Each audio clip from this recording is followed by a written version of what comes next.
We are going to play kitty fishing. Actually, this is more for Willow. Uh-oh. But Xander's trying to get in on the action. No, Xander, you have the mouse. Willow doesn't get to play. Xander always plays fetch. Willow just watches because there's no toys for her. She destroys everything. So, I bought her this. She ripped one feather off 2 seconds into me unwrapping it.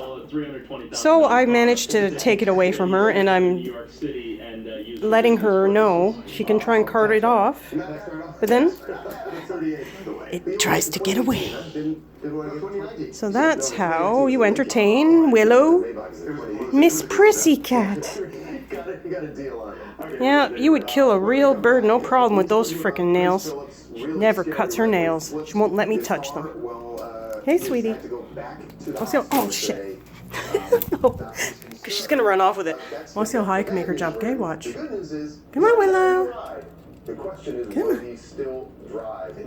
Come on, Willow. Come on, Willow. Regarding item 1356. Willow, come. Come on. Walter, can you go on mute when you're not talking? Come on, Willow. Willow. Oh, jeez. See how fast she takes off? Good girl. Okay, let's try again. Try again. Come on. You could do it. You could do it. Go. Come on, sweetie. Willow. I'm stopping this at 2 minutes because that's a long video. My voice sounds like garbage. One more jump, babe. Come on, girl. Willow. Come on, Willow. Jump for mom. No. Goodbye.